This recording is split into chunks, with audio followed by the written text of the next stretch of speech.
नमस्कार। Welcome to channel of Achit classes. आज हम बात करेंगे बिजनेस लॉ के अंदर एक नया पॉइंट है जिसे कहते हैं फाइंडर ऑफ गुड्स। यानी किसी भी बंदे की कोई चीज अगर किसी को मिलती है तो लॉ उसके बारे में क्या कहता है, ये चीज हम लोग डिस्कस करेंगे।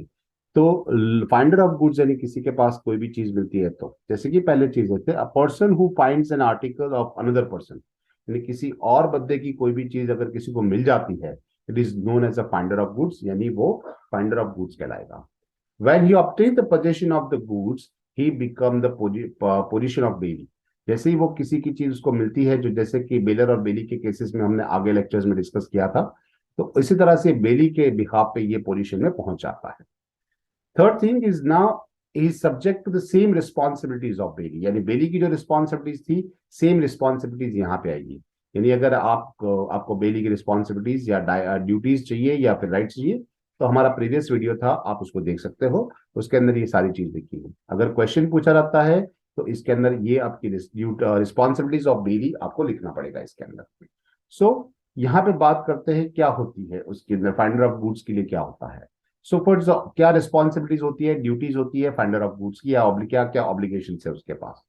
तो first to take care of the goods, यानी किसी भी बंदे की चीज अगर आपको मिलती है तो आपको सबसे पहले उसका ध्यान रखना पड़ेगा। However even after the taking the reasonable care, आपने अपनी तरीके से पूरा ध्यान रखा है। If the goods are damage he is not responsible for any loss. किसी का फोन रास्ते में गुम हो गया, आपको रास्ते में पड़ा हुआ मिला, आपने उसको साफ सफाई करके अपने पास रखा हुआ है। ओके, आप उसका रीजनेबल केयर करते हो, जैसे कि आपको लगा शायद चार्जिंग खत्म हो गया होगा, आप उसको चार्जिंग भी करते हो, लेकिन अगर वो स्टार्ट नहीं हो रहा है ना, तो उसके लिए आप रिस्पॉन्सिबल नहीं होता हो। अगर अगर वो मिल जाता है फिर भी आप उसके लिए लॉस के लिए रिस्पॉन्सिबल नहीं होते हो। Not to use the goods for his own purpose, अगर किसी का फोन मिल गया तो उसका सिम कार्ड निकाल के आप अपना सिम कार्ड उसके अंदर नहीं डाल सकते। ओके, तो ये होता है उसकी ड्यूटी में। Third thing, not to mix the goods with the own goods, यानी अपने मोबाइल के साथ, जैसे कि मोबाइल के केसेस में ऐसा कह सकते हो कि वो मिक्स नहीं होता। अदरवाइज अगर ऐसी कोई भी चीज है जो आपके गुड्स के साथ मैच हो जाती है, तो आप उसके साथ कंबाइन नहीं करोगे, उसको अलग रखोगे। To find out the true owner of the goods, ये आपकी responsibility as a finder of goods. आप फाइंडर हो, आपको मिला है, तो आपको उसके सही ओनर को ढूंढने में मदद करनी चाहिए, उसका सही ओनर आपको ढूंढना पड़ेगा। And to restore the goods are to its owner, यानी जब भी उसका ओनर मिल जाए आपको वो चीज उसको वापस कर देनी है। That is restore the goods to the owner. ये होता है उसके पास। अब बात करते हैं कि राइट्स क्या होते हैं उसके पास, है ना। फाइंडर ऑफ गुड्स के राइट्स क्या होते हैं, तो पहले ये हमने ड्यूटीज देखी, अब उसके राइट्स देखते हैं। First, right to sue for the receive compensation. जैसे कि समझ लो कि किसी का फोन गुम हो गया था, रास्ते में गिर गया था, आपको मिल गया। अगर आपको वो फोन मिल जाता है, आपने उसकी रिजनेबल केयर किया, आपने चार्जिंग किया, चार्ज नहीं हो रहा, या फिर आपको उसकी स्क्रीन ऑन नहीं हो रही, आपने मोबाइल रिपेयर शॉप के पास गए, आपने उसको स्टार्ट करवाया, उसे बोला कि ये वगैरह को चेंज करना है, 500,000 रुपये खर्चा होगा, आपने उसको करवा दिया, है ना। तो आप उसके पास से वो कॉम्पनसेट, जब भी उसका ओरिजिनल ओनर मिलेगा तब आप उसको वापस कर सकते हो, लेकिन अ, आपको आप उसके पास से वो पैसा जो 500,000 रुपये आपने खर्चा किया था वो मांग सकते हो। The right to sue to receive compensation when the sum reward is declared by the true owner for the return of the goods until he received the payment for the trouble or expenses incurred by him in preventing of the goods or finding out of the true owner। यानी सही owner ढूंढने के लिए आपने कोई खर्चा किया है, या अपने न्यूज पेपर में एड दिलवा दी कि ऐसा कोई फोन मिला हुआ है, किसी जो भी है आगे ले जाए, या फिर उसको संभालने के लिए, उसको प्रिवेंट करने के लिए आपने उसको आपने रिपेयर करवाया हुआ है, तो ये सारा खर्चा आपको ट्रू ओनर से मिलना चाहिए। सो रिवॉर्ड इज डिक्लायर्ड। ओके, अगर उसने कोई प्राइज रखा है कि मेरी अगर ये चीज किसी को मिल जाए तो मैं 500 रुपये 1,000 रुपये इनाम दूंगा, तो वो भी आप लेने के लिए, कॉम्पनसेशन के लिए आप उसके ऊपर स्यू कर सकते हो। But in case he can not file a suit against the true owner for the such compensation of payment. आप उसके साथ, आप उसके पास आप उससे पैसा ले सकते हो, लेकिन आप उसके ऊपर केस नहीं कर सकते। So but he can not be sued against the true owner for the any compensation of the payment.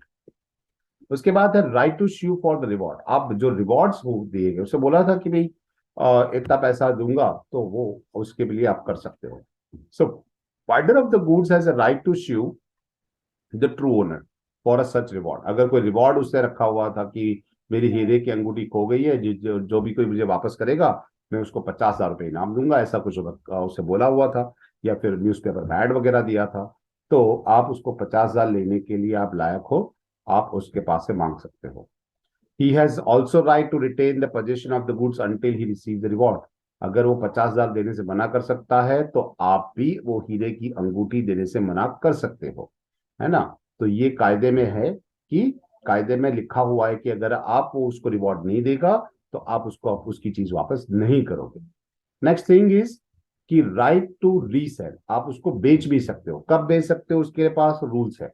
A finder can resell the goods found in any of the following cases. कैसे cases के अंदर, पहली चीज बता रखी है, if in spite of the reasonable diligence he is enable to find out the true owner, है ना। उसके पास उसे ढूंढने की बहुत कोशिश की, न्यूज़पेपर में भी ऐड दे दिया, सब कुछ किया, लेकिन फिर भी उसको ये उसका ट्रू ओनर वो चीज का नहीं मिला, तब और वो उसका यूज नहीं करना चाहता तो वो बेच सकता है।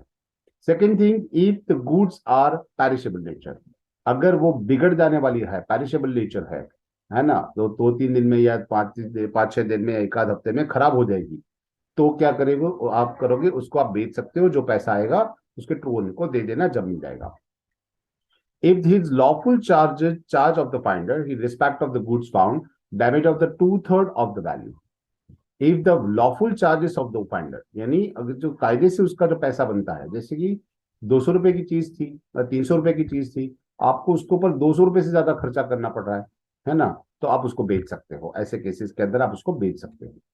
It's a true owner for its if the true owner is not is found, अगर आपको उसका सही मालिक मिल गया बट इज रिफ्यूज टू पे द लॉफुल चार्जेस, लेकिन जो उससे बोला था कि भाई मेरे इसके ऊपर 500 रुपए खर्चा किया था, वो 500 रुपए देने से मना कर रहा है, तो आप वो चीज बेच सकते हो, ये मेंशन किया हुआ है कायदे के अंदर। तो ये हमने आज डिस्कस किया थोड़ा बहुत कि फाइंडर ऑफ गुड्स के बारे में क्या होता है। ऐसे ही बहुत सारे इंटरेस्टिंग टॉपिक लेके हम नेक्स्ट लेक्चर्स में आएंगे। Have a good day. आप हमारे चैनल को लाइक करिए, सब्सक्राइब करिए, अपने फ्रेंड्स के साथ शेयर करिए। Have a nice day.